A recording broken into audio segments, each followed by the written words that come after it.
செய்தியை கண்களை விரித்து ஆச்சரியமாக பார்த்தான். அந்த செய்தி அவனுடைய அந்த வேலைக்காரனிடமிருந்து அனுப்பப்பட்டதுதான். எபிசோட் 617 யாருடைய பிளான்? விக்டரின் கப்பலில் இருக்கும் அந்த வேலைக்காரன் அந்த மெசேஜில், சார், இதுதான் என்னுடைய கடைசி மெசேஜா கூட இருக்கலாம். இங்க நிறைய பேர் இருக்காங்க. எங்களால அவங்கள எடுக்க முடியல. அவங்களுக்கு பயந்து நாங்க ஒளிஞ்சுக்கிட்டு இருக்கோம் என்று அனுப்பியிருந்தான். இதை பார்த்த விக்டர் முற்றிலும் திகைத்து போயிருந்தான். சரவணனை பற்றி அரவிந்த் சொன்ன பிறகு அவன் சரவணனை மேலிருந்து கீழாக இளக்காரமாக பார்த்தான். சரவணனின் தற்போதைய சொத்துக்கள் கொஞ்சம் குறைவாகவே இருந்தது. அவனிடம் சில ஆட்களே அவனுடன் சப்போர்ட்டிற்காக இருந்தார்கள். அவன் தன்னுடைய பிரச்சனைகளில் இருந்து மீண்டு எழுவதற்கு அவன் மிஸ்டர் சாம் போன்ற ஒருத்தரை நம்பி இருக்க வேண்டும். ஒருவேளை ஆதிரன் உயிருடன் இருந்திருந்தால் அவன் சரவணனுக்கு உதவியிருப்பான். மிஸ்டர் சாம் ஆதிரனுக்கு உதவுவது எளிதான ஒன்றுதான்.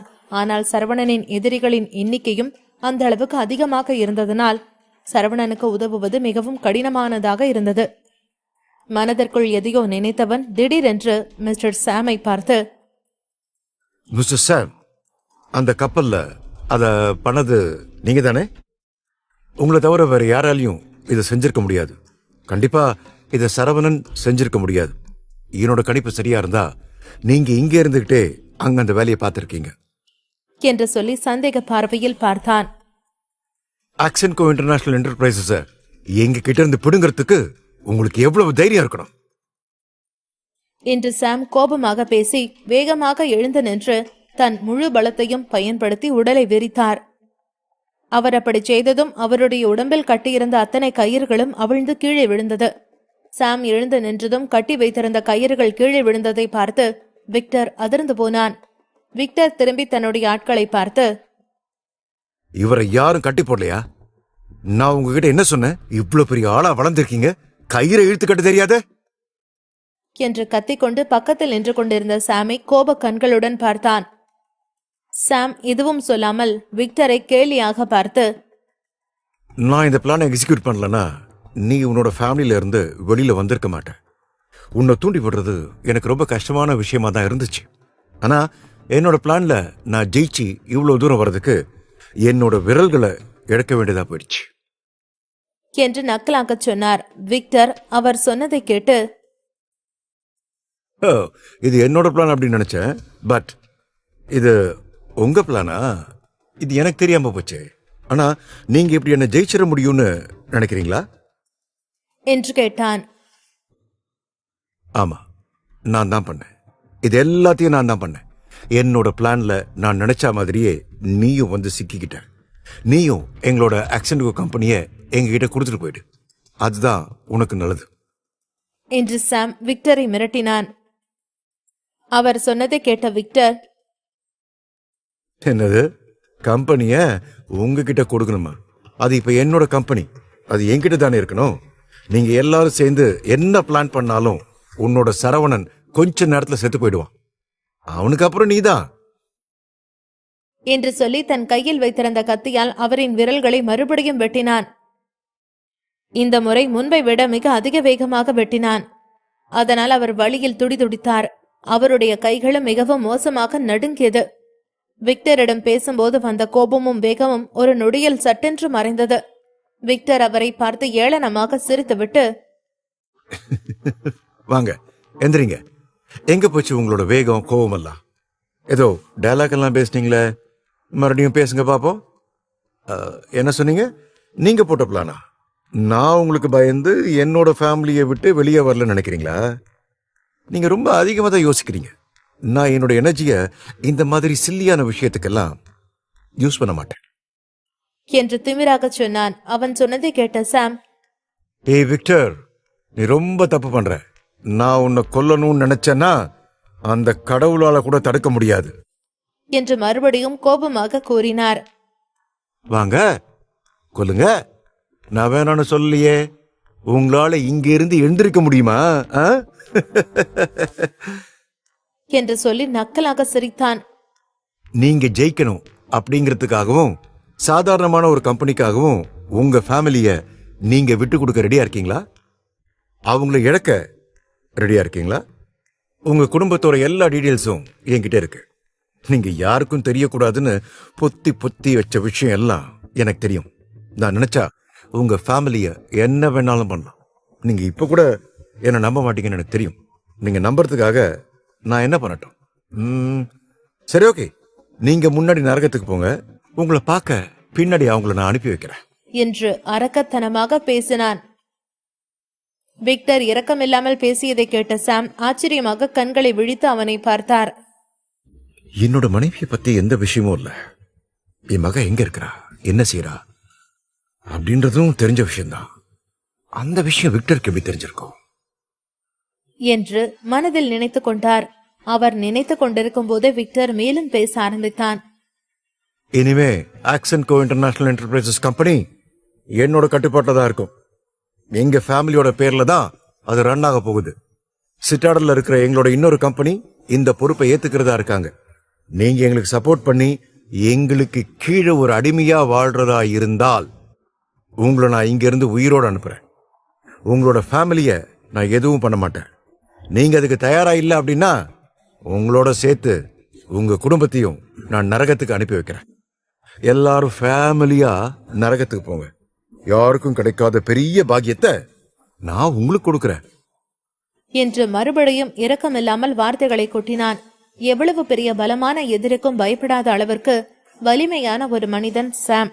ஆனால் அவருடைய பலவீனமான ஒரே இடம் அவருடைய குடும்பம்தான்.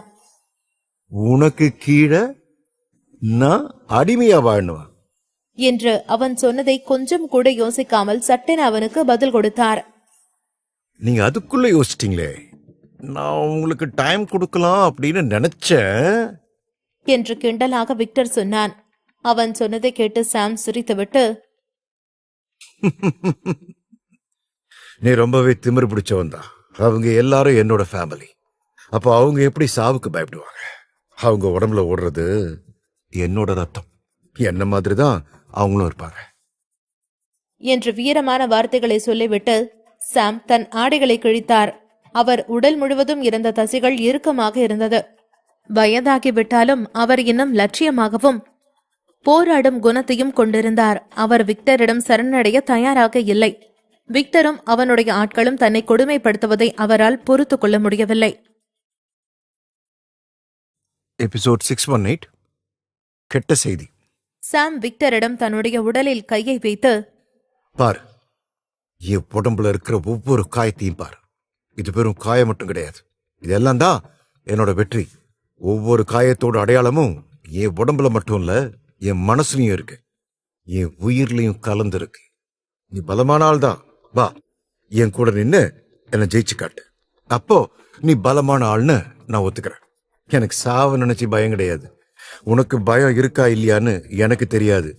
நீ என்னை எதிர்த்து சண்டை போட்டா உனக்கு சாவுன்ற பயத்தை நான் காட்டுவேன் என்று சாம் உணர்ச்சி வசமாக பேசினார். அவருடைய காயங்களையும் அவரின் ஒவ்வொரு சத்தமான உறுதியான வார்த்தையையும் கேட்டு விக்டர் ஆச்சரியத்தில் கண்களை விழித்து பார்த்தான். அவர் அந்த மாதிரி தன் காயங்களை காட்டி கோபமாக பேசியது விக்டருக்கு பயமாக இருந்தாலும் அவன் அதை வெளிக்காட்டிக் கொள்ளாமல் மறுபடியும் சிரித்துக் கொண்டே அவர் முன் நகர்ந்து சென்று, பரவாயில்ல, இந்த வயசுலயும் உடம்ப கட்டுக்கோப்பா தான் வச்சிருக்கீங்க. இப்படி எல்லாம் டிராமா பண்ணி இங்க இருந்து தப்பிச்சு போயிடலாம்னு நினைக்கிறீங்களா? உங்க உடம்புல இத்தனை காயம் இருக்கு, நான் இல்லைன்னு சொல்லல. உங்களோட காயத்துல இருந்து வர ரத்தம் எல்லாம் உங்களை இன்னும் வீக் ஆக்கிட்டு தான் போகுது. இதுல நீங்க பலசாலியா நான் இங்க எதுக்கு வந்தேன்னு தெரியுமா? அந்த ஆக்சன்கோ இன்டர்நேஷனல் என்டர்பிரைஸ் கம்பெனி என்கிட்ட வர்றதுக்கு நீங்க தடையா இருப்பீங்கன்னு எனக்கு தெரியும். அதனாலதான் உங்களை பார்க்க நான் இங்க வந்தேன். உண்மையை சொல்லணும்னா நான் எல்லாத்துக்கும் தயாரா தான் வந்தேன். என் கூட உங்களை வேட்டையாடுறதுக்கும் ஒரு ஆளை கூட்டிட்டு வந்திருக்கேன். இன்னைக்கு உங்களுக்கு எங்க குடும்பத்தை பகைச்சுக்கிட்டா என்ன நடக்கும்னு காட்ட போறேன். உங்களுக்கு மட்டும் இல்ல, இந்த உலகத்துல எங்க குடும்பத்தை இனி எவனும் எதிர்க்க கூடாது என்று சொல்லி தன் இரு கைகளையும் சேர்த்து நெட்டி முறித்தான். அவன் சொல்லி முடிக்கவும் பலமான காலடி சத்தம் ஒன்று கேட்க கதவை நோக்கி இருவரும் திரும்பி பார்த்தார்கள். அந்த காலடி சத்தம் மிகவும் கனமாக இருந்தது. ஒரு மிருகம் மெதுவாக அவர்களை பார்த்து நெருங்கி வருவது போல இருந்தது. MC காட்டனி குடும்பத்தில் இந்த மாதிரி இக்கட்டான சில பிரச்சனைகளை தீர்ப்பதற்காகவே பல ஆஜானுபாகுவான மனிதர்கள் இருந்தார்கள். அவர்களில் ஒருவர்தான் அங்கு வந்து கொண்டிருப்பதாய் சாம் நினைத்தான். உங்களுக்கு வயசாயிடுச்சு மிஸ்டர் சார். நீங்க திறமையா பேசுறீங்க, ஆனா திறமையா சண்டை போடுவீங்களா எனக்கு தெரியல. அங்க வந்துட்டு இருக்கவன் மனுஷன் கிடையாது, உங்களுக்கு ஏம. இந்த இடம் தான் உங்களுக்கு சமாதி. நீங்க மிலிட்டரியில இருந்து தானே ரிட்டையர் ஆனீங்க. உங்களுக்கு நான் லைஃப்லயே ரிட்டையர்மெண்ட் கொடுத்துட்றேன். நீங்க மட்டும் இல்ல, உங்களுக்கு அப்புறம் சரவணன், அதுக்கப்புறம் உங்களோட ஃபேமிலி அப்படின்னு எல்லாரையும் கொண்டுடுவேன். உங்க வாழ்க்கையில கடைசி நாள் இன்னைக்கு தான். அதாவது உங்களோட டெத்தை நான் என்ஜாய் பண்ண போறேன். என்று சொல்லி கடுமையாக சிரித்துக் கொண்டிருந்தான். விக்டர் சொன்னதை கேட்டு சாம் அவனை கோபமாக முறைத்து பார்த்துவிட்டு வாசலை நோக்கி திரும்பி பார்த்தார். அங்கு 3 பேர் தன்னை நோக்கி நடந்து வருவதை அவரால் பார்க்க முடிந்தது. அந்த 3 உருவங்கள் தன்னை நோக்கி நடந்து வருவதை பார்த்து அவருக்கு தன்னுடைய மரணம் தன்னை நோக்கி நடந்து வருவதைப் போல தெரிந்தது. ஆனால் அவர்களுக்கு முன்னால் விக்டரின் அசிஸ்டன்ட் வேகமாக சார், எமர்ஜென்சி என்று சொல்லிக்கொண்டே ஓடி வந்தான். என்ன எமர்ஜென்சியா இருந்தாலும் இவர் செத்ததை பார்த்ததுக்கு அப்புறம் தான் நான் இங்க இருந்து போவேன். எதுவா இருந்தாலும் அப்புறம் பேசிக்கலாம், வெயிட் பண்ணு என்று விக்டர் சொன்னான். அந்த நபர் தன் முகத்தில் வழிந்த வியர்வையை துடைத்துக் கொண்டு, சார், பேட் நியூஸ். கப்பலுக்கு நமக்கு இருந்த சிக்னல் கட் ஆயிருச்சு. அங்க இருந்து எந்த இன்ஃபர்மேஷனும் கிடைக்கல என்று சொன்னான். அவன் சொன்னதை கேட்ட விக்டர் அதிர்ச்சியாக அவனை பார்த்தான். அந்த ஹார்பரில் இருந்த வேலைக்கார பெண் விக்டரின் தனிப்பட்ட அசிஸ்டன்ட். அவள் மிகவும் திறமையானவள் என்றும் பயங்கரமானவள் என்றும் நினைத்துதான் விக்டர் அவியுடன் அவளை அனுப்பி வைத்தான். அவளுக்கு துணையாக தன்னுடைய ஒரு டீமையும் அனுப்பி வைத்தான். ஆனால் இந்த கொஞ்ச நேரத்தில் கப்பலுக்கும் விக்டருக்கும் இருந்த சிக்னல் கட்டானதை அவனால் நம்ப முடியவில்லை. அப்போது விக்டருக்கு தன் குடும்பத்திலிருந்து ஒரு மெசேஜ் வந்திருந்தது. அந்த மெசேஜில், நீ என்ன வேலை பார்த்துக்கிட்டு இருந்தாலும் அதை விட்டுட்டு முக்கியமான வேலை எதுவோ அதை பாரு என்று இருந்தது. அந்த மெசேஜை பார்த்துவிட்டு திகைப்பாக நின்றான். விக்டரிடம், சார், நாம இப்பவே ஹார்பருக்கு போய் அங்க நடந்த பிரச்சனைக்கு ஒரு முடிவு கட்டணும். அங்க இருக்கிற ஒரு சரக்கு கப்பல் நம்ம அவங்களுக்கு நஷ்டீடு கொடுக்கணும்னு கேக்குறாங்க. இதை உடனே முடிச்சு வைக்கணும் சார் என்று அந்த வேலைக்காரன் கூறினான். அவன் சொன்னதை கேட்ட விக்டர் குழப்பமாக யோசித்துவிட்டு, இந்த சாதாரண பிரச்சனைக்காக நான் தான் போகணுமா? நம்ம குடும்பத்துல இருக்கிற ஒரு சாதாரண ஆள் கூட இந்த வேலையை பார்ப்பாங்க. அந்த கப்பல் மோதிடுச்சு, நல்ல விஷயம்தான். இதனால சிட்டாடல கொஞ்ச நாளைக்கு எண்ணெய் தட்டுப்பாடு இருக்கதான் செய்யும். அந்த டைமை யூஸ் பண்ணி எல்லாரும் நல்லா சம்பாதிக்கலாம் தானே. இங்க எல்லாரும் பிழைக்க தெரியாத மனுஷங்களா இருக்காங்க என்று கேலியாக சொன்னான். விக்டர் சொன்னதை கேட்ட வேலைக்காரன், அப்படி இல்ல சார், நாம நஷ்டீடு கொடுக்க போற அந்த கப்பல் இவ்வளவு நேரம் சிட்டாடல தான் இருந்தது. ஆனா இப்போ அது கடவுகாவுக்கு போயிட்டு இருக்கு. அது மட்டும் இல்லாம மீதி இருந்த கப்பல்ல பாதிக்கப்பட்ட ஆட்கள் எல்லாரும் நம்ம கிட்ட விளக்கம் கேட்கிறாங்க. அவங்கள நம்ம கஷ்டப்படுத்த முடியாது. அவங்க கேட்கிற அளவுக்கு நஷ்ட ஈடு நாம கொடுத்துதான் ஆகணும் என்று சொன்னான். அந்த வேலைக்காரன் சொன்னது கேட்டு அதிர்ச்சி அடைந்த விக்டர், என்ன சொல்றீங்க? நாம் எதுக்கு அவங்களுக்கெல்லாம் நஷ்டீடு கொடுக்கணும்? அந்த கப்பல் அவங்க சரியா நிறுத்திக்கிருந்தா இவ்வளவு பிரச்சனை வந்திருக்காது. அந்த கப்பலோட கேப்டன் மேலதான் தப்பு, நம்ம மேல இல்ல. அப்ப அவர் தான் எல்லாருக்கும் நஷ்டீடு கொடுக்கணும். நம்ம எது கொடுக்கணும்? சொல்ல போனா நமக்கும் அவங்க நஷ்டீடு கொடுக்கணும். நமக்கும் இதுல நிறைய லாஸ் இருக்கு இல்லையா என்று சொன்னான். ஆனா என்று அந்த வேலைக்காரன் விக்டரிடம் எதையோ சொல்ல தயங்கிக் கொண்டிருந்தான். என்ன ஆனா? சொல்ல வந்ததை வேகமா சொல்லு. எனக்கு இங்க வேலை இருக்கு. இந்த வேலையை முடிக்காம இன்னைக்கு எனக்கு தூக்கமே வராது என்று விக்டர் கோபமாக வேலைக்காரனை பார்த்து சொன்னான். விக்டர் கோபமாக பேசியதை கேட்ட வேலைக்காரன், இல்ல சார், எனக்கு எப்படி சொல்றதுன்னு தெரியல. நம்மளோட கப்பல்லாம் எரிஞ்சுட்டு இருந்தப்போ ஒரு பெரிய வெள்ளை கலர் பாய்மரம் நம்ம கப்பல் மேல விழுந்துருச்சு சார். அதுல சரவணன் அப்படின்னு சொல்லி எழுதி இருந்துச்சு. இது உங்ககிட்ட எப்படி சொல்றதுன்னு தெரியாம ரொம்ப நேரமா தாங்கிட்டு இருந்தேன் சார் என்று நடுங்கிய குரலில் சொன்னான்.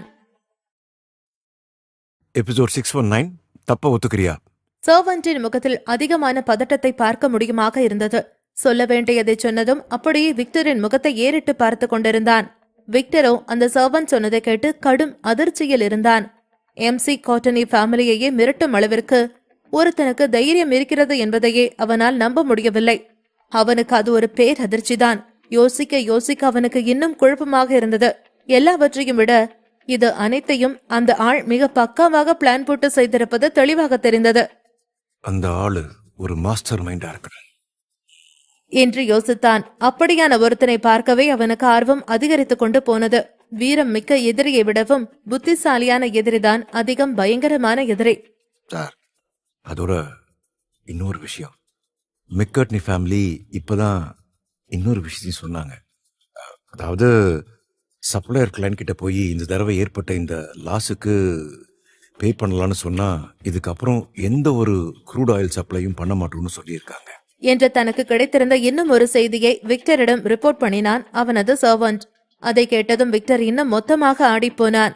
அதிர்ச்சியில் அவனது கண்கள் கூட வெளியே வந்து விழும் அளவிற்கு அகல விரிந்தன. அவனுக்கு தலையும் கிருகிருவென சுத்த தொடங்கியது. எப்ப இருந்து மெக்கார்ட்னி ஃபேமிலி அடுத்தவங்களால முடக்கப்பட தொடங்குச்சு? இதை என்னால ஏத்துக்கவும் முடியல, நம்பவும் முடியல. இல்ல இல்ல இது சாத்தியமே இல்லாத ஒண்ணு. இப்படி நடக்க வாய்ப்பே இல்ல. இது என்னன்னு நான் முழுசா பார்க்கணும். க்ரூட் ஆயிலோட சப்ளைக்கு ஒரு பற்றாக்குறை இருந்துகிட்டே தான் இருக்கும். அதுக்குன்னு சொல்லி எவையெல்லாம் க்ரூட் ஆயில் சப்ளை பண்றானோ அவன் தான் பாஸ்ன்னு சொன்னா ஆயிடுமா? உலகத்துல ஒரே ஒரு சப்ளையர் தான் இருக்கானா? ஒருத்தனை விட்டா இன்னொருத்தன் அடுத்து மாத்திக்கிட்டே இருக்க வேண்டியதுதானே? ஏதோ இவனுங்க தான் உலகத்தையே ஆள்ற மாதிரி சீன் போடுவானு என்று தனக்குள் இருக்கும் வெறியை திருத்துக் கொள்ள நினைத்து கத்திக் கொண்டிருந்தான். உள்ளுக்குள் ஒரு எரிமலையை கொதித்துக் கொண்டிருந்தது. சிறிது நேரத்திற்கு அதே இடத்தில் அங்கேயும் இங்கேயும் சுற்றி கொண்டிருந்தான். அவனுக்கு கொஞ்சம் கூட பொறுமையாக இருக்கவே முடியவில்லை. அப்படியே அலைந்து கொண்டிருந்தவன் சிறிது நேரத்திற்கு பிறகு தன்னைத்தானே அமைதிப்படுத்திக் கொண்டான். மூச்சை ஆழமாக இழுத்து விட்டுவிட்டு அடுத்து செய்ய வேண்டியதை பற்றி யோசிக்க நினைத்தான். தலையை மேலும் கீழும் மாட்டிவிட்டு, சரி, எந்த ஃபேமிலியோட கப்பல் சப்ளை பண்ணது என்று கேட்டான் விக்டர். கேட்டுவிட்டு மீண்டும் ஒரு பெருமூச்சு விட்டவன் வீட்டை விட்டு வெளியே போனான். அவன் வெளியே வருவதை பார்த்ததும் யார்டில் இருந்த 4 பேரும் உடனே ஓடிக்கொண்டு வந்தார்கள். அடுத்த நொடியே அந்த ரூம் முழுவதும் ஒரு விதமான பயங்கரமான ஃபீலிங்கை எடுத்துக்கொண்டது. அங்கே இருந்த சாமோ, கமான் வாடா, உன்கிட்ட என்ன இருக்குன்னு காட்டு, வா மோதிப்பாரு என்று கத்தினார். விக்டர் ரூமை விட்டு வந்ததும் அவரை முழுதாக அலட்சியம் செய்தான். அவனுக்கு இப்போது பார்க்க வேண்டிய வேறு வேலைகள் நிறைய இருந்தன. விக்டருக்கு ஒரு விஷயம் பற்றி தெளிவாக தெரிந்தது. அதாவது சாம் சிறு வயதில் இருக்கும்போது இன்னும் அதிசிறந்த ஒரு திறமைசாலி வீரனாக இருந்திருப்பார் என்று. ஆனால் இப்போது அப்படி இல்லை, எல்லாம் மாறிவிட்டது. அவருக்கும் இப்போது நன்றாக வயதாகிவிட்டது. அதனால் அவருக்காகவெல்லாம் கஷ்டப்பட்டு கொண்டிருக்க வேண்டியதில்லை. அவரை கொல்ல வேண்டுமாக இருந்தால் லேசாக கொன்றுவிடலாம் என்று நினைத்தான். அவனோ அவருக்கு எங்கே சவக்குழி தோண்ட வேண்டும் என்பதிலிருந்து கூட எல்லாவற்றையும் முடிவு செய்து வைத்திருந்தான். விக்டர் வெளியே போகவும் உடனே அவனது சர்வன்ட்டும் அவனுக்கு பின்னாலேயே ஓடினான். அவன் சொல்ல வேண்டியது இன்னும் இருந்தது. அதை தொடர்ந்து சொல்ல தொடங்கினான். ரெசிபியன்ட்னு சொன்னா ஃபில்டர் குரூப் தான். அவங்க இதுக்கு முன்னாடியும் மெக்கார்ட்னி ஃபேமிலி கூட நிறைய பிசினஸ் பண்ணியிருக்காங்க. அவங்களே தான் நாம இப்ப சிட்டாடலுக்கு ஷிப்பிங் பண்ண இருக்கிற சிப்ஸுக்கான ரா மெட்டீரியல்ஸும் கொடுத்தாங்க. அது மட்டும் இல்லாம ரொம்ப வருஷமா மெக்கார்ட்னி ஃபேமிலியும் ஃபில்டர் குரூப்பும் ஒரு டிப்ளமேட்டிக் ரிலேஷன்ஷிப்லயே இருந்துட்டு இருக்காங்க என்று சொல்லிக்கொண்டே போனான். விக்டர் எல்லாவற்றையும் நன்றாக காதல் போட்டுக் கொண்டான். பின்பு மாடு அசை போடுவது போல எல்லாவற்றையும் அவனுக்குள்ளேயே சொல்லி பார்த்து யோசித்தான். அப்போ நீ சொல்ற எல்லாத்தையும் வச்சு பார்க்கும்போது அவங்க கிட்ட இத பத்தி பேசுறது அவ்வளவா ஒன்னும் ஈஸியான வேலையா இருக்காதுன்னு சொல்ற, அப்படிதானே என்று கேட்ட விக்டர் தாடியை தடவினான். விக்டர் இந்த நேரத்தில் அவர்கள் 2 பேருமே ஒரே பக்கத்தில் தான் இருக்கிறோம் போல என்று யோசித்தான். ஆனால் சர்வன்டின் முகம் இப்போது இன்னும் வித்தியாசமான ஒரு எக்ஸ்பிரஷனை காட்டிக் கொண்டிருந்தது. அதிலே இன்னும் ஏதோ ஒரு வில்லங்கம் இருக்கிறது என்று தெரிந்தது. விக்டர் அவனை உற்று பார்த்து கொண்டிருந்தான். அதை கண்டு கொண்ட சர்வன்ட் உடனே, இல்ல அது அப்படி இல்ல, நாம இதுக்கு முன்னாடி வரைக்கும் அவங்க கூட ஒரு நல்ல ரிலேஷன்ஷிப்ல தான் இருந்தோம். ஆனா இன்னைக்கு ஃபில்டர் குரூப்போட பாஸ் நேரா நம்ம வீட்டுக்கே போயிருக்காரு. அப்படியே வந்தவர் நடுவால உட்காந்துட்டு போகாம அடம் பிடிச்ச மாதிரி இருந்திருக்காரு. இந்த விஷயத்த மெக்கார்ட்னி குரூப் சரியா டீல் பண்ணலன்னு சொன்னா வருஷத்தோட 2வது பாதியோட எல்லா கான்ட்ராக்டும் கேன்சல் ஆயிடும்னு சொல்லியிருக்காரு என்றான். சர்வன்ட் பேசி முடிச்சதும் விக்டர் இன்னும் ஸ்தம்பித்து போய் நின்றான். அவனது மூளை மீண்டும் அனைத்தையும் போட்டு அலசி பார்த்து யோசிக்க தொடங்கியிருந்தது. எம்சி காட்டனி குரூப்பும் ஃபில்டெக் குரூப்பும் வருடத்திற்கு $1 பில்லியன் பிசினஸ் எடுக்கக்கூடியவர்கள். இதற்குள் ப்ராஃபிட் 2 கம்பெனியும் எவ்வளவு சம்பாதிக்கலாம் என்பதெல்லாம் அடங்கவில்லை. இந்த மாதிரியான ஒரு கார்ப்பரேஷனை பிடித்துக் கொள்வது என்பது அவ்வளவு சுலபமான காரியமில்லை. ஆனால் அது நடந்தும் இப்போது நடுக்கடலில் தத்தளித்துக் கொண்டிருப்பது போல இருப்பதை பார்த்ததும் விக்டருக்கு இன்னும் கடுப்பாக இருந்தது. இன்று நடந்த இந்த ஒரே ஒரு சம்பவத்துக்காக ஃபில்டெக் குரூப் எம்சி காட்டனி குரூப்புடன் வேலை செய்வதை ஸ்டாப் பண்ண போகுதா என்று யோசித்தான் விக்டர். அவனுக்கு அது முட்டாள்தனமாக தோன்றியது. அவனுக்கு அதை நினைக்கும் போது இன்னும் எரிந்தது. உடனே சர்வன்ட்டை பார்த்து, போனை கொடு என்று சொன்னவன் கையை நீட்டினான். இந்த விஷயத்தை இன்றே முடித்துவிட முடியாமல் இருக்கும் என அவன் நினைக்கவில்லை. எப்படியாவது எல்லாவற்றையும் இன்றே செட்டில் செய்துவிட வேண்டும் என்று நினைத்தான். விக்டர் கேட்கவும் சர்வன்ட்டுக்கு அதை மறுக்க முடியவில்லை. அவன் வேறு வழியில்லாமல் போனை கொடுத்தான். விக்டர் போனை எடுத்ததும் வீட்டுக்கு தான் கால் செய்தான்.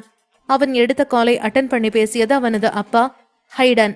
அவர் காலை அட்டன் பண்ணியதும் என்று கேட்டார். நான் ஒரு கால் பண்ணணும். விக்டர், என்ன சொல்ற? இப்போவாது நீ உன்னோட தப்ப ஒத்துக்கிறியா? அவர் கேட்ட கேள்வியை கேட்டதும் விக்டருக்கு குழப்பமாக இருந்தது. ஏற்கனவே நன்றாக சுற்றிவிட்டது போல இருந்தவனுக்கு இது இன்னும் ஒரு பெரிய குழப்பத்தை கொடுத்தது. தப்பா என்னது என்று யோசித்தான். சிட்டாட்டலுக்கான மிஷனை விக்டரிடம் கொடுத்ததே விக்டரின் அப்பாதான். அதை அவன் இப்போதுதான் ஸ்டார்ட் பண்ணியே இருக்கிறான். ஆனால் இப்போதே அவரை அவனிடம் கேள்வியும் கேட்கிறார். எபிசோட் 620 நடுக்கத்தில் விக்டர் அப்பா. விக்டருக்கு ஒன்றுமே புரியவில்லை. மெக்கர்ட்னி ஃபேமிலிக்கு என்னதான் ஆச்சு? அவங்க கிட்ட இருந்த வாரியர் ஸ்பிரிட்லாம் எங்க போச்சு என யோசித்தான். இப்படி ஒரே நாளில் எல்லோரும் எல்லாம் தலைகீழாக மாறிவிட்டதா என யோசித்தான். அவனுக்கு அவர்கள் ஏதோ பூதத்தை கண்டு பயந்து பின்வாங்கி விட்டது போல இருந்தது. விக்டருடனே அவனது அப்பாவிற்கு விளக்க நினைத்தான். அப்பா, நடந்த ஆக்சிடென்ட்டுக்கும் நமக்கு எந்த சம்பந்தமும் இல்ல, புரிஞ்சுக்குங்க. நீங்க வேணும்னா சிட்டாடரோட கப்பல் துறைக்கிட்ட இருந்து சர்வேலன்ஸ் எடுத்து பாருங்க, எல்லாமே புரியும். அதுல பாத்தீங்கன்னு சொன்னா நம்ம கப்பல் சாஞ்சிருக்கிறது தெரியும். அப்படி இருக்கும்போது அடுத்த கப்பலுக்கு நம்ம கப்பலை தாண்டி அழகா போகக்கூடிய வாய்ப்பு அதிகமாவே இருக்கு. இருந்தும் அவங்க போகல. அவங்க கிட்ட இருந்த அந்த சான்ஸையும் நேரத்தையும் அவங்க யூஸ் பண்ணல என்று சொன்னான். அவன் அத்தனை பேசியும் அடுத்த பக்கத்திலிருந்து ஒரு என்ற சத்தம் கூட கேட்கவில்லை. அதை பார்த்ததும் விக்டருக்கு இன்னும் குழப்பமாக இருந்தது. ஏதோ சரியில்லை என்று அவனுக்கு புரிந்தது. இதற்கு முன்னாடி எப்போதும் அவர் இப்படி இருந்ததில்லை என்று விக்டருக்கு தெரியும். அவனுக்கு அதை பார்த்ததும் இன்னும் ரத்தம் கொதித்தது. MC காட்டனி ஃபேமிலி மேல் எவன் கையை வைத்தானோ அவனை கண்டிப்பாக கொன்றே தீர வேண்டும் என்று உறுதி எடுத்துக்கொண்டான். அவனுக்கு இப்போது அப்பாவிற்கு என்ன நடந்தது என்பதுதான் பெரிய கேள்வியாக இருந்தது. அது மட்டும் இல்லப்பா, உங்களுக்கு சும்மா பார்த்தாலே நல்லா தெரியுது தானே, இந்த ஃபில்டர் குரூப் வேணும்னே பிரச்சனை பண்ற மாதிரி தான் இருக்கு. பொருள் எல்லாம் இன்னும் அவங்களுக்கு ஹேண்ட் ஓவர் ஆகவே இல்லை. அதனால நாம இப்ப காம்பன்சேட் பண்ணணும்னு சொன்னா நம்ம சப்ளையருக்கு தான் காம்பன்சேட் பண்ணணும். ஆனா இன்னும் சப்ளையர் ஒண்ணுமே சொல்லல தானே, அப்புறம் எதுக்கு அவங்க இப்படி வரி பண்ணிட்டு இருக்காங்க என்று கேட்டான். என்னது சப்ளையரா? யார் எங்களுக்கு பொருட்களை சப்ளை செய்றாங்கன்னு சொல்லி உங்களுக்கு தெரியுமா என்று கடுமையான தொனியில் கேட்டார். கேட்டுவிட்டு உடனே கப்பல் துறை சர்வைலன்ஸை எடுத்து அவர்களுக்கு காட்டினார். அந்த ஸ்கிரீனில் ஒரு வார்த்தை மிகவும் பளிச்சென்று மின்னிக் கொண்டிருந்தது. அந்த வார்த்தை வேலன் என்பதுதான். அந்த ஒரு வார்த்தையே எதிரியை அலற வைக்க போதுமானதாக இருந்தது. அந்த வீடியோவை பார்த்ததும் ஹைடனுக்கு எலக்ட்ரிக் ஷாக் அடித்தது போல இருந்தது. அதே ஷாக்குடன் இது இது என்று இழுத்தார். அதற்கு ஆமா அவரேதான் என்று சொன்னார் ஃபில்டெக் குரூப்பின் பாஸ். ஹைடன் நடுங்கிக் கொண்டே, நீங்க இப்போ இவர்கிட்ட ராவா ஆயில் சப்ளை எடுத்தீங்க? ஷிட். அப்போ உங்க கம்பெனி சமீப காலமா ரொம்ப பெரிய வளர்ச்சி அடைஞ்சிட்டு இருக்கிறத பார்க்கும்போது எந்த ஒரு ஆச்சரியமும் இல்ல என்று சொன்னார். அந்த நேரத்தில் ஹைடனுக்கு எல்லாம் புரிந்து விட்டது. சில மாதங்களுக்கு முன்பு ஃபில்டெக் குரூப் காட்டனி குரூப்பில் ஸ்டேஜிலேயே தான் இருந்தது. ஆனால் இப்போது சில நாட்களுக்கு முன்பிலிருந்துதான் அவர்கள் ஒரு அபரிமிதமான வளர்ச்சியை அடைந்திருந்தார்கள். இப்போது அவர்கள் டாப் பொசிஷனில் இருந்தார்கள். எந்த அளவுக்கு என்றால் காட்டனி ஃபேமிலியை தாண்டி போய்விடும் அளவிற்கு வளர்ந்திருந்தார்கள். இல்லையென்றால் எப்படி ஃபில்டெக் குரூப்பின் சின்ன பாஸே ஹைடனிடம் இப்படி குரலை உயர்த்தி பேச துணிந்திருப்பான்? அப்போ அவங்க எதுக்கு அதை அனுப்ப முன்னாடி சிட்டாடலுக்கு ஒரு ட்ரிப் போயிட்டு வந்தாங்கன்னு சொல்லியும் உங்களுக்கு புரிஞ்சிருக்கணுமே. அதற்கு ஃபில்டெக்கின் பாஸ் சோஃபாவில் சாய்ந்து உட்கார்ந்து கொண்டு, எனக்கு வேற எதை பத்தியும் கவலை இல்ல, உங்களால அதுக்கு காம்பன்சேட் பண்ண முடியாதுன்னு சொன்னா இந்த நேரத்துக்கு நீங்க என்னோட கம்பெனி மட்டும் இல்ல அந்த ஆளையும் சேர்த்து தான் பகைச்சுக்கிறீங்க என்று சொன்னார். அதை கேட்டதும் ஹைடனுக்கு இன்னும் நடுங்கியது. அவருக்கு ஃபில்டெக் குரூப்பை எதிர்ப்பது ஒன்றும் அவ்வளவு பெரிய காரியமில்லை. ஆனால் இப்போது அவர்கள் சொல்லியிருக்கும் அந்த சப்ளையரின் பெயர்தான் மண்டிக்குள் பூதாகரமாக ஒலித்துக் கொண்டிருந்தது. என்னதான் ஃபில்டெக் குரூப் ஸ்ட்ராங்கானதாக இருந்தாலும் கூட கடைசியில் பார்க்கும் பொழுது 2 பேரும் போட்டியாளர்கள்தான். ஆனால் அவரால் வேலன் ஃபேமிலி ஆலை பகைத்துக் கொள்ள முடியாது. சிவசக்திவேலின் பவரும் கூட அசைக்க முடியாத ஒன்று. யாருக்கும் சிவசக்திவேல் எந்த அளவுக்கு பவர்ஃபுல்லான ஆள் என தெரியாவிட்டாலும் கூட அவரை எதிர்த்த பல கம்பெனிகள் அப்படியே அழிந்து போய்விட்டது மட்டும் தெரியும். எல்லாம் பேங்க் கரப்சியின் விளிம்பில் நின்றிருந்தன. அப்போது ஹைடன் ஃபெல்டெக் பாஸை பார்த்து, உங்ககிட்ட அந்த ஆள் அதே விலைக்கு எங்களுக்கு க்ரூட் ஆயில் விற்க சொல்லி சொன்னாரா? ஏன், எதுக்கு நீங்க இதுல ஒரு லாபமும் வைக்கல என்று கேட்டார். இது உண்மையாவே ஒரு லாபத்தரம் கூடிய ஒண்ணும் இல்ல. ஆனா நாங்க ஒரு ரெப்யூட்டேஷன் சம்பாதிச்சிருக்கோம். அது மட்டும் இல்லாம அவர் எங்களுக்கு அதை குறைஞ்ச விலைக்கு விற்க ஒத்துக்கிட்டாரு. உங்களுக்கே தெரியும், இதெல்லாம் கூட பிசினஸ் சீக்ரெட் தான். இதெல்லாம் உங்களுக்கு தெரியணுன்றதுக்காக தான் சொல்லிக்கிட்டு இருக்கேன். நீங்க மட்டும் இப்ப காம்பன்சேட் பண்ணலன்னு சொன்னா உங்களுக்கு தான் கஷ்டம். என்ன மட்டும் இல்ல, அவரையும் சேர்த்து எதிரியா சேர்த்துக்குவீங்க என்று சொன்னார் ஃபெல்டெக் பாஸ்.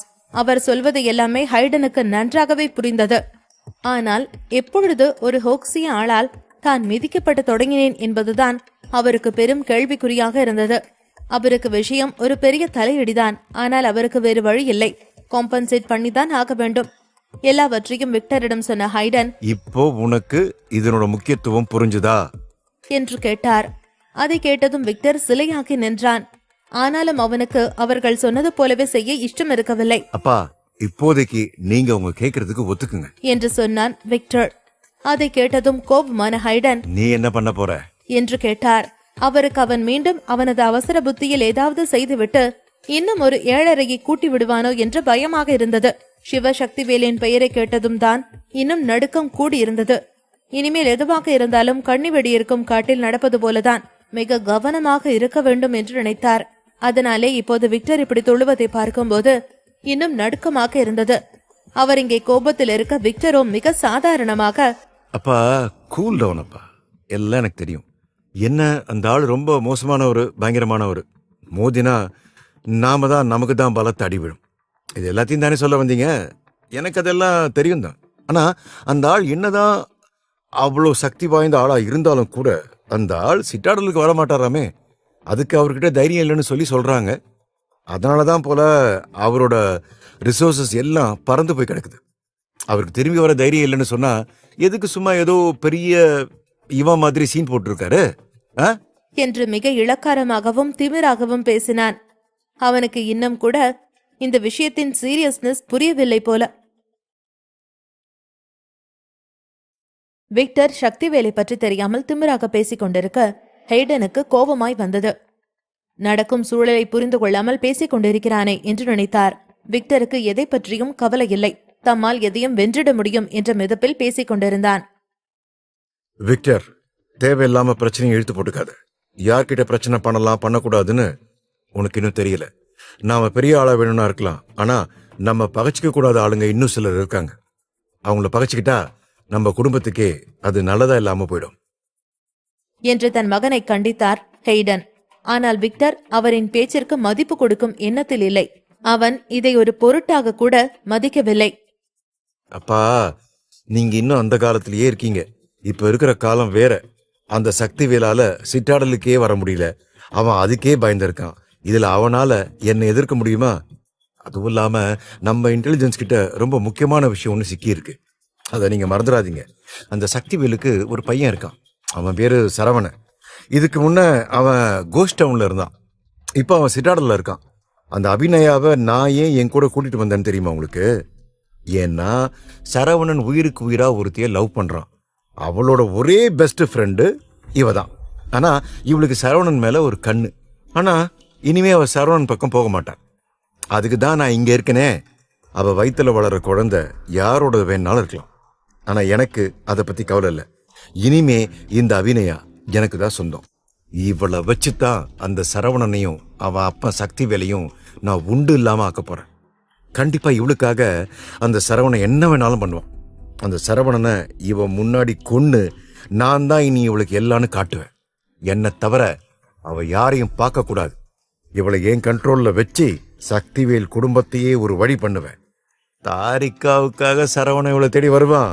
புள்ளைக்காக அப்ப வந்துதானே ஆகணும் என்று அழுத்தமாய் வெறிபிடித்தவன் போல கூறினான் விக்டர். அதில் ஹேடனின் முகம் வெளுத்தது. தன் மகனிடம் இப்படி ஒன்றை அவர் எதிர்பார்க்கவில்லை. அவருக்கு சக்திவேலை நினைத்தால்தான் பயம். அவரை பற்றி தெரியாமல் விக்டர் இப்படி பேசுகிறானே என்ற பயத்தில் அஞ்சி நடுங்கினார். சக்திவேலை மட்டும் அவர்கள் எதிர்த்தால் அவர்களால் தப்பிக்க கூட முடியாது என்ற நிதர்சனம் ஹேடனுக்கு அப்பட்டமாய் தெரிந்தது. இவ வேற இருக்கிற நிலைமை புரியாம அந்த பொண்ணு மேல பைத்தியமா இருக்கானே. நம்ம சொன்னாலும் கேட்க மாட்டேங்கிறான் என்று மனதிலே புலம்பினார் ஹைடன். விக்டர், உனக்கு சக்திவேலை பத்தி முழுசா தெரியாது. அவன் சாதாரண ஆள் இல்ல. அங்க பவனுக்கு நடந்தது, ஜாஸ்மினுக்கு நடந்ததெல்லாம் நம்ம ஆளுங்க மூலமா கேள்விப்பட்டல்ல. அந்த சரவணன் என்ன பண்ணான்னு பார்த்தல்ல. இன்னியே இப்படி பண்ற என்று அயர்ந்து போய் கேட்டார். இந்த விஷயத்தின் தீவிரம் என்ன என்று அவனுக்கு புரியவில்லையே என்ற இயலாமை அவருக்கு. நீங்க சொன்னதெல்லாம் எனக்கு நல்லாவே தெரியும். நான் ஒன்றும் மற்றவங்கள மாதிரி இல்லை. என்னோட வழி தனி வழி. எதிரியோட பலம் பலகீனம் தெரிஞ்சாதான் நம்மளால சரியான நேரத்தில் அடிக்க முடியும். அந்த சரவணனை பத்தி தெரிஞ்சிருச்சு. அவன்கிட்ட அந்த ஆளுங்க இருக்காங்க, அவ்வளவுதானே. அவன்கிட்ட இருக்கிற ஆளுங்களை விட என்கிட்ட 10 மடங்கு இருக்காங்க. நம்ம குடும்பத்தை பத்தி என்ன நினைக்கிறீங்க? மேக்மிலியன் ஃபேமிலி தான் ரொம்ப ஸ்ட்ராங்கானது. நம்ம மேனுஃபேக்சரிங் தான் டாப்ல இருக்கு. ஆனா இப்ப இண்டஸ்ட்ரியல் எரா முடிஞ்சிருச்சு. இப்ப எல்லாமே இன்ஃபர்மேஷன் எரா தான். இன்டர்நெட் இன்ஃபர்மேஷன்ல நிறைய பணம் சம்பாதிக்கலாம். நம்ம கைக்கு அக்கென்கோ இன்டர்நேஷனல் என்டர்பிரைஸ் மட்டும் வரட்டும், ஏஷியாவிலேயே ஸ்ட்ராங்கஸ்ட் இன்ஃபர்மேஷன் ஏஜ் சென்டர் நம்ம உருவாக்குவோம். அது கூடவே நம்ம நெட்வொர்க் ட்ரேடிங்கையும் இன்ஃபர்மேஷன் டெவலப்மெண்ட்டையும் செட் பண்ணுவோம். அதுக்கப்புறம் அதனோட டெவலப்மெண்ட்டை பத்தி கூட நான் நிறைய பிளான் வச்சிருக்கேன். எல்லாத்தையுமே நான் பக்காவா பிளான் பண்ணியிருக்கேன். எங்கேயும் மிஸ் ஆகாது. நீங்க தான்ப்பா தேவையில்லாம குழப்பிட்டு இருக்கீங்க. நம்ம யாருக்கும் சலைச்சவங்க இல்லை, அது ஞாபகம் வச்சுக்கோங்க என்று அழுத்தமாய் கூறினான் விக்டர். அழைப்பின் எதிர்பக்கத்தில் இருந்த ஹைடனுக்கு இன்னும் தயக்கம் இருந்தது. அவர்தான் சக்திவேலை பற்றி நிறைய கேள்விப்பட்டிருக்கிறாரே. ஆனாலும் விக்டர் சொன்னதை கேட்டதில் அவருக்கும் அந்த ஆசை வந்தது. அவன் சொன்னது போல எம்சி காட்டனி குடும்பம் கட்டோகாவில் மிகப்பெரிய குடும்பம்தான். இன்னும் வெளிநாட்டில் அவர்களின் பிசினஸ் மேலும் முன்னேறவில்லை. அதுவும் இல்லாமல் இவர்களைப் போலவே கட்டோகாவில் 5 குடும்பங்கள் இருக்கிறது. இங்கு அவர்களுக்கான பலன் குறைந்தபட்சம்தான் கிடைக்கிறது. ஆனால் இதே அவர்கள் ஹோக்சியாவில் இருந்தால் அவர்களுக்கு எண்ணற்ற பலன்கள் கிடைக்கும். அதனால் விக்டர் கூறிய விஷயங்கள் அவரின் ஆசையை மேலும் தூண்டியது. நீண்ட நேரம் விக்டர் கூறியதே யோசித்து பார்த்தார். உனக்கு நம்பிக்கை இருக்கா? நம்மளால பண்ண முடியுமா?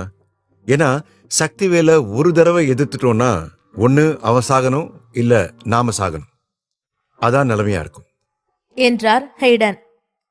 எனக்கு 100% நம்பிக்கை இருக்கு. நீங்க கவலையே படாதீங்கப்பா. நம்ம சிட்டாடல்ல நம்ம குடும்பத்துக்கு சேர்ந்த ஒரு சீக்ரெட் ஆர்கனைசேஷன் ஒன்று டார்க் சைஃபர்னு கிரியேட் பண்ணி வச்சோம்ல, அது ரொம்ப காலமா மறைமுகமாவே இருக்கு. அதுக்கு இப்ப வேலை கொடுக்க வேண்டிய நேரம் வந்துருச்சு போல.